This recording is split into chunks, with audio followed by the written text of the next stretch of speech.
গত ৭ অক্টোবর ইসরায়েলে হামলা চালায় ফিলিস্তিনি স্বাধীনতাকামী সশস্ত্র সংগঠন হামাস। সরকারি তথ্যের আলোকে এএফপির পরিসংখ্যান অনুযায়ী ইসরায়েলে হামাসের ওই হামলায় প্রায় ১,১৬০ জন ইসরায়েলি নিহত হন, যার বেশিরভাগই ছিলেন বেসামরিক নাগরিক। ওই হামলায় হামাস প্রায় ২৫০ জন ইসরায়েলিকে জিম্মি করে। তবে গত নভেম্বরের শেষের দিকে এক সপ্তাহ ব্যাপী যুদ্ধবিরতির সময় জিম্মি ইসরায়েলিদের মধ্যে শতাধিক জিম্মিকে ছেড়ে দেয় হামাস। ইসরায়েলের হিসাব অনুযায়ী গাজায় এখনও তাদের জিম্মির সংখ্যা প্রায় ১৩০ জন, যার মধ্যে নিহতর সংখ্যা কমপক্ষে ৩০ জন। হামাসের আক্রমণের পাল্টা জবাব হিসেবে ৭ অক্টোবর থেকে গাজায় নির্বিচার হামলা শুরু করে ইসরায়েলি বাহিনী। গাজার হামাস পরিচালিত স্বাস্থ্য মন্ত্রণালয়ের তথ্য মতে ইসরায়েলের হামলায় ২৯,৬০০ ফিলিস্তিনি নিহত হয়েছেন। নিহতদের মধ্যে বেশিরভাগই নারী ও শিশু। এদিকে গত ২০ ফেব্রুয়ারি গাজায় যুদ্ধবিরতির জন্য জাতিসংঘের নিরাপত্তা পরিষদে একটি প্রস্তাব আনা হয়, কিন্তু যুক্তরাষ্ট্র ভেটো দেওয়ার কারণে প্রস্তাবটি অকার্যকর রয়ে যায়। তা সত্ত্বেও যুদ্ধবিরতির আলোচনা আবার নতুন করে গতি পেয়েছে। গতি পাওয়া আলোচনাটির মধ্যে রয়েছে ফিলিস্তিনি বন্দীদের বিনিময়ে ইসরায়েলি জিম্মিদের মুক্তি আর কয়েক সপ্তাহব্যাপী যুদ্ধবিরতির বিষয়। আর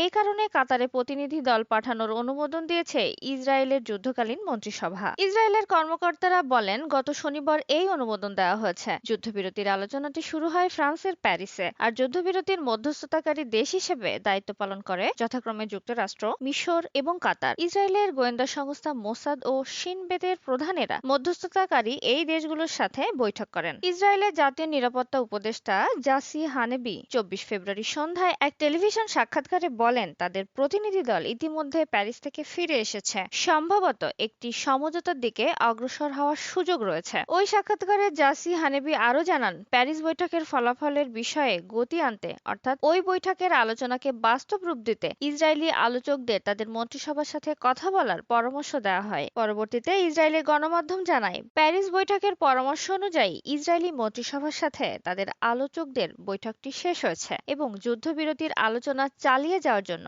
ইসরায়েলি মন্ত্রিসভা আগামী দিনগুলোতে কাতারে একটি প্রতিনিধি দল পাঠাতে সম্মত হয়েছে। এদিকে ইসরায়েলি জিম্মিদের মুক্ত করার জন্য একটি সমঝোতায় যাওয়ার জন্য ইসরায়েলি প্রধানমন্ত্রী বেনিয়ামিন নেতানিয়াহু সরকারের ওপর ক্রমাগত চাপ বেড়েই চলেছে। এ বিষয়ে দ্রুত পদক্ষেপের দাবিতে গত ২৪ ফেব্রুয়ারি হাজারো ইসরায়েলি বিক্ষোভ করেন। তো প্রিয় দর্শক, এতক্ষণ আমাদের সাথে থাকার জন্য আন্তরিক ধন্যবাদ।